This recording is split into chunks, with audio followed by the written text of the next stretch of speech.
కేంద్ర కాలుష్య నియంత్రణ మండలి నిర్వహించిన స్వచ్ఛ వాయు సర్వేక్షణ్ 2024లో 10 లక్షల జనాభా పైబడిన నగరాల్లో విజయవాడ 9, హైదరాబాద్ 25, విశాఖపట్నం 26వ స్థానంలో నిలిచాయి.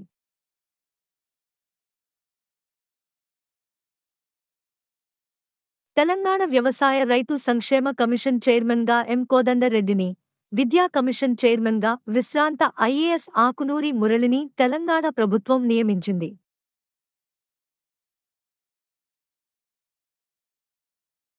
ప్రపంచంలో అతిపెద్ద ఐఫోన్గా ఐఫోన్ 15 ప్రో మాక్స్ 6.7 అడుగుల స్క్రీన్తో మార్కెట్లో అందుబాటులో ఉంది. బ్రిటన్లో భారత సంతతికి చెందిన టెక్ కంటెంట్ క్రియేటర్ అరుణ్ మైనీ రూపొందించారు.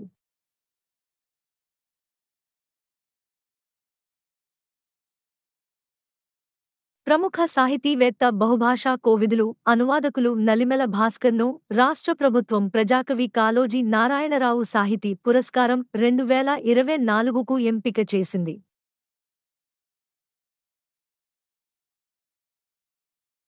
కార్బోహైడ్రేట్లు తక్కువగా ఉండే లోకార్బ్ ఆహారంతోనూ పోషకావసరాలు తీరుతాయని అమెరికా శాస్త్రవేత్తల అధ్యయనంలో వెల్లడైంది. మధుమేహ సమస్య ఉన్నవారికి లోకార్బ్ ఆహారాన్ని సూచిస్తుంటారు.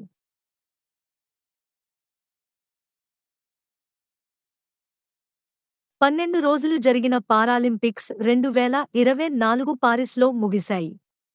పారాలింపిక్స్ చరిత్రలో అత్యుత్తమ ప్రదర్శన చేసిన భారత్ 29 పతకాలతో 18వ స్థానంలో నిలిచింది.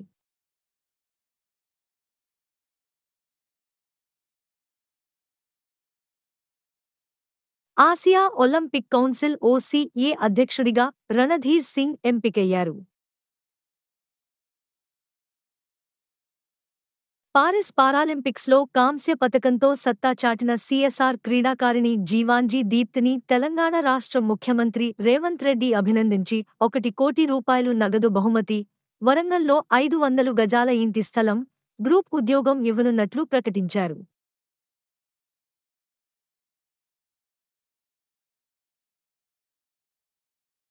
దేశీయ పరిజ్ఞానంతో రూపొందించిన మధ్యంతర శ్రేణి బాలిస్టిక్ క్షిపణి అగ్నిను భారత్ విజయవంతంగా ఒడిశాలోని చాందిపూర్లో ఉన్న ఇంటిగ్రేటెడ్ టెస్ట్ రేంజ్ నుంచి పరీక్షించింది.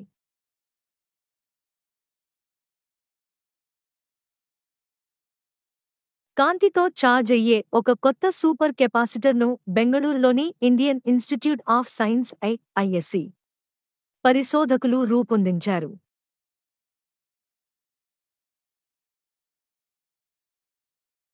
అత్యంత వెచ్చని సంవత్సరంగా 2024. ప్రపంచవ్యాప్తంగా భూ వాతావరణం ఏటికేడు వేడెక్కుతూనే ఉంది. ఈ ఏడాది జనవరి-ఆగస్టుల మధ్య ప్రపంచ ఉష్ణోగ్రత 0.70 డిగ్రీలు పెరిగినట్లు ఐరోపా సమాఖ్యకు చెందిన C3S Copernicus climate change service వెల్లడించింది.